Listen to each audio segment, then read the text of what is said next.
Well, good morning. Good morning from me. Good morning. How are you? I'm so pleased to be here. Thank you so much for being here with us. We've got such a packed agenda, and I am really excited to be here to help lead you all through it. Now, the mayor mentioned that one of his secrets was keeping people safe. We will do that, but we also know that one of the secrets to a great event is to not let you go hungry. So if you do get a little bit peckish, you can find refreshments towards the back, also a few downstairs. We are going to end this morning's programming at 12:15 and allow you to get some lunch as well. Lunch will be served downstairs on the second floor. If that gets too full, you can go across the street to the FII Hotel as well. Please make sure you've got your badge. Everybody show me your badge. Got your badge?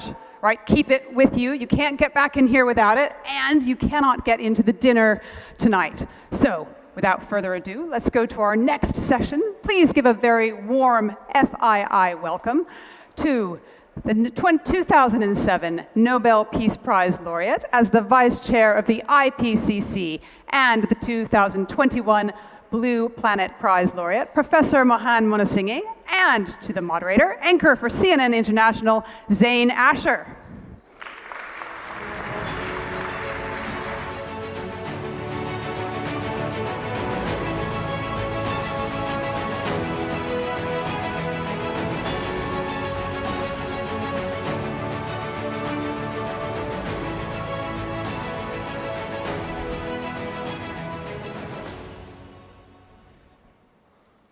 All right, thank you so much for being with us.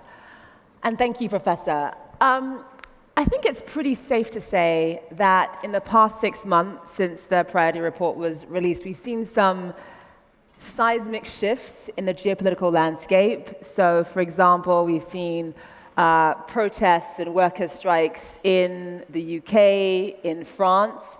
We've seen demonstrations on the streets of Peru, for example, obviously Iran, Israel, of course, more recently, Kenya, South Africa, the list goes on.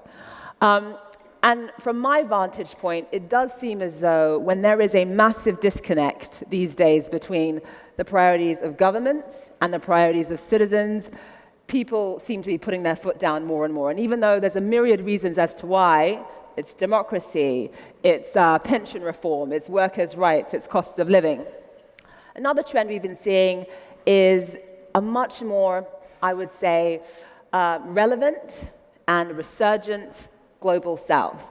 In just the past few months, okay, since the beginning of the year, maybe even sort of late last year, we have seen in this administration, we've seen Janet Yellen, Kamala Harris right now, Jill Biden, Antony Blinken all visit Africa as they sort of try to shore up trade and investment opportunities. And I don't think that I've seen, at least in my adult lifetime, so many members of the US administration visit Africa in such a short space of time. So I think the key question is, what are the opportunities, Professor? Because it's not just about the global south re-emerging from a political and diplomatic perspective, it's also economic as well. The BRICS economies have now overtaken the G7 in terms of their contribution to global GDP. What do you think the implications are of that, especially when it comes to policymaking?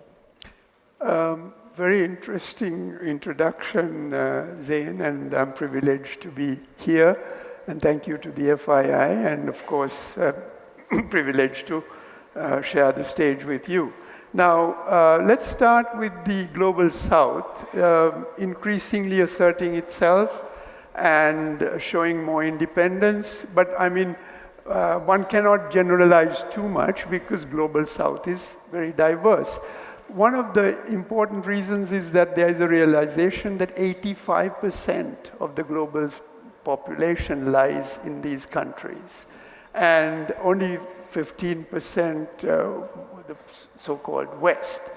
The second point you made already, that in terms of trends, the Global South, and particularly the BRICS group, which is expanding now with the application of potentially Saudi Arabia, Mexico, Indonesia, Bangladesh, a whole lot of countries, that their GDPs are tending to grow. So the trend is up, and the share of the Western GDP will go down. So all of these... Because right now it's pretty even, but the trend in terms of the BRICS contributing more to global GDP, that's what's interesting here. Yes, compared to G7. Okay, I mean, so the second point here is, what does the global South want the world to look at as we go forward, as opposed to the existing order, which is more or less shaped since the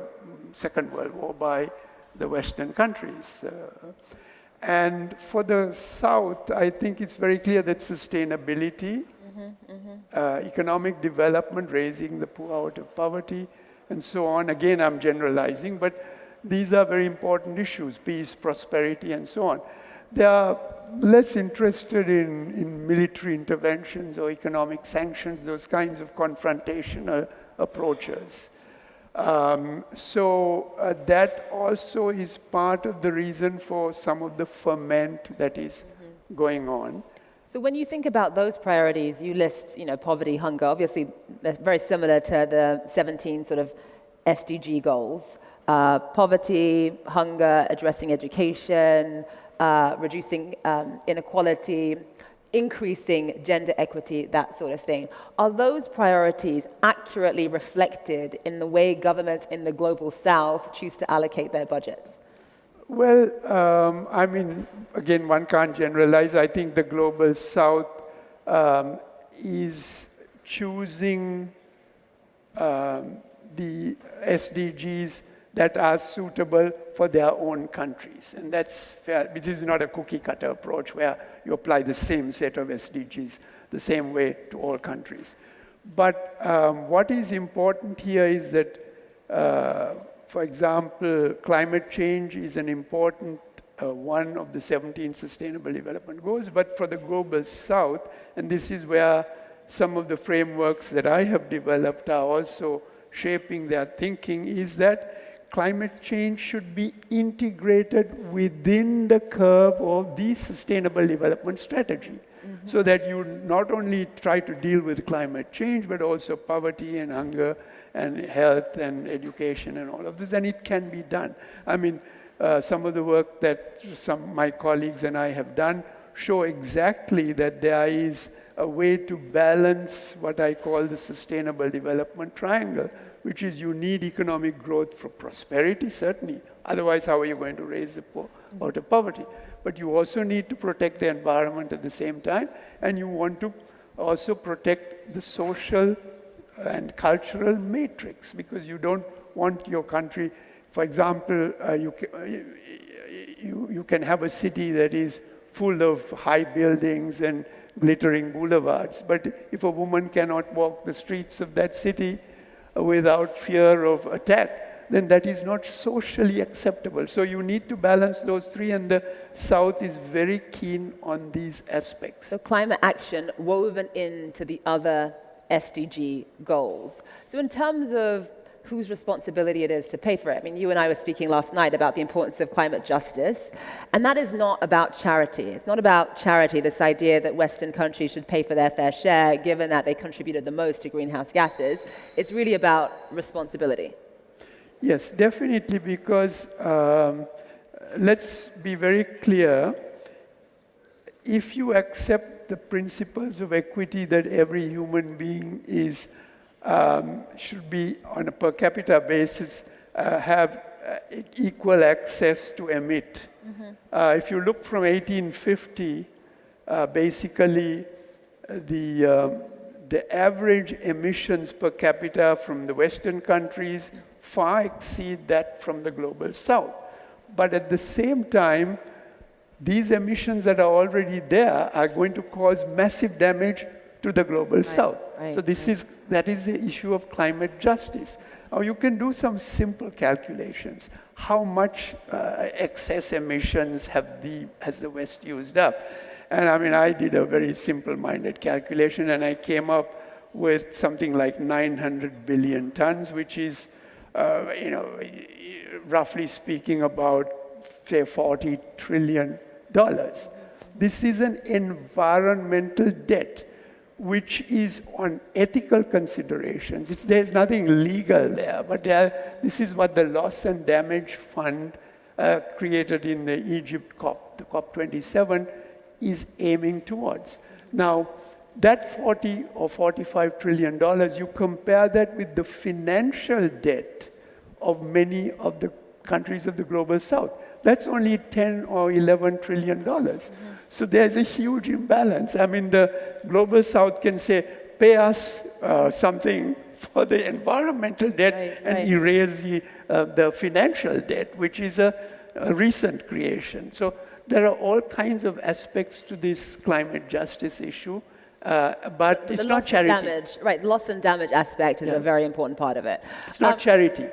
Exactly. When you think about the sort of, the fact that we're seeing the world order, I guess, recalibrate itself in a way, in a certain sense. I mean, I gave one small example about several members of the Biden administration visiting Africa in such a short space of time. Obviously, they're competing with Russia and China. Sergei Lavrov has been to Africa. I've lost count of how many times in the past few months. What are the implications and the opportunities in a world where it is multipolar and there are multiple spheres of influence, not just one or two? I think the multipolar world looks more attractive to the Global South now. I mean, I cannot speak for the entire Global South, okay? Yes, but it's not a monolithic entity. Yes, but the reason is that the existing world order, which has been more, since the Second World War, more unipolar kind of, but Western-led certainly, is not doing too well. There's lots of conflicts, the economies are under threat, poverty is still persistent, and so on. The multipolar world, particularly the emergence of the BRICS countries, gives the Global South more hope, and that's why countries of the Global South want to join this. This is more on trade, cultural exchange, peaceful economic ties, and so on. I think they are a little tired of 500 or more years of colonial interventions, and these memories are still there in the countries of the Global South, and other sort of aggressive interventions, and they want a more balanced world order.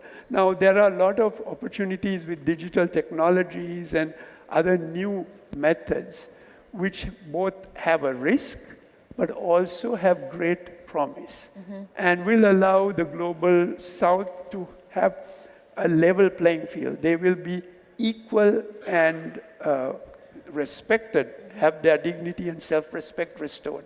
Yeah, and as you point out, I mean, you know, the priorities are clearly different. We've seen the Western countries actually try to put pressure on some members of the Global South to pick a side when it comes to the Ukraine war, and many members of the Global South have actually stayed silent because the war in Europe, or what's happening in Europe, isn't necessarily a priority for these countries. They're looking at the United States or at various countries in Europe, and they're looking to see who has come to their assistance in the past and who will come to their aid right now. Now, if that means, in Africa, for example, forging partnerships with the US and Russia at the same time, then so be it. Professor Munasinghe, thank you so much for being with us. We are very grateful for your work. Thank you very much. Thank you.